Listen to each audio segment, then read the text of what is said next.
Pace e bene. Saudara-saudari yang terkasih dalam Kristus, hari ini dalam pekan kedua Advent, kita diajak merenungkan panggilan Yohanes Pembaptis, seorang nabi yang diutus Allah untuk mempersiapkan jalan bagi Tuhan. Kisahnya menjadi seruan bagi kita semua untuk bertobat dan membuka hati dalam menyambut kedatangan Yesus Sang Immanuel. Dalam bacaan pertama kitab Baruk menekankan pengharapan manusia akan pemulihan bagi umat Israel, serta mengajak kita untuk bangkit dari kesedihan menuju sukacita dan kebangkitan. Penghiburan bagi mereka yang menderita dan tertindas menghadirkan kemuliaan Allah yang penuh harapan dan berkat ilahi. Sehingga kita dapat kasih Tuhan melalui pengorbanannya. Allah berjanji meratakan gunung-gunung, mengisi lembah-lembah, dan menghapus rintangan demi membentuk jalan yang adil bagi umatnya. Kemudian dalam bacaan kedua surat Rasul Paulus kepada jemaat di Filipi, Paulus menegaskan pengharapan akan keselamatan yang mengajarkan bahwa Allah yang telah melalui pekerjaan baik dalam diri kita akan menyelesaikannya hingga hari Kristus Yesus. Dengan iman dan doa, kita diajak untuk terlibat dalam Injil dengan sukacita, meski diwarnai penderitaan akibat dosa dan keterbatasan manusiawi. Maka Lukas dalam Injilnya hari ini memulai dengan mencatat konteks sejarah siapa yang berkuasa pada zaman itu. Namun, sabda Allah tidak datang kepada pemimpin politik atau imam besar, melainkan kepada Yohanes yang berada di padang gurun.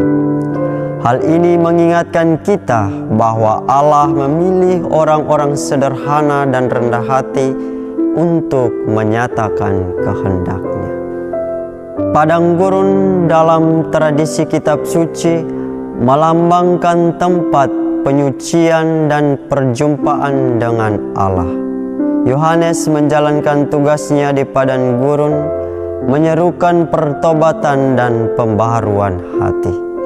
Padang gurun juga menjadi simbol perjalanan hidup kita, tempat di mana kita sering bergulat dengan keterbatasan dan dosa, tetapi juga tempat di mana kita dapat menemukan belas kasih Allah yang membebaskan. Saudara-saudari yang terkasih dalam Tuhan kita Yesus Kristus, Yohanes kembali menyerukan, bertobatlah dan persiapkanlah jalan bagi Tuhan. Pertobatan yang dimaksud bukan sekedar perubahan perilaku luar, tetapi pembaruan hati yang mendalam. Yohanes mengutip nubuat Yesaya tentang meratakan gunung, mengisi lembah, dan meluruskan jalan. Semua ini adalah gambaran simbolis untuk menyingkirkan hal-hal yang menghalangi Tuhan untuk masuk dalam hidup kita. Lembah melambangkan kekurangan iman, rasa putus asa, dan ketakutan yang membuat kita sulit bersandar sepenuhnya kepada Allah. Sementara gunung mencerminkan kesombongan dan egoisme yang menghambat kita untuk rendah hati di hadapannya.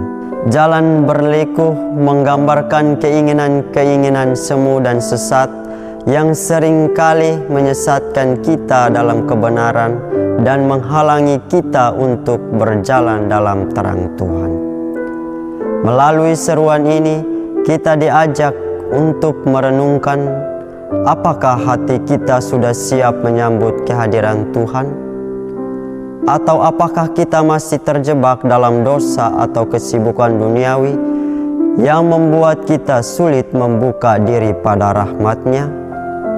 Lukas sekali lagi menekankan bahwa Yohanes adalah nabi yang mempersiapkan jalan bagi keselamatan yang akan dibawa oleh Yesus.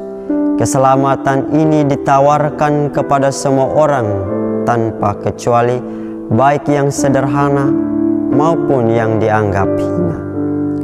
Namun keselamatan ini membutuhkan respon dari kita berupa keterbukaan hati dan kesediaan untuk bertobat.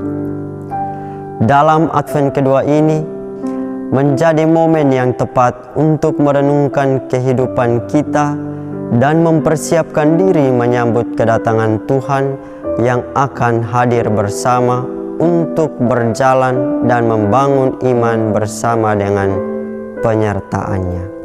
Amin.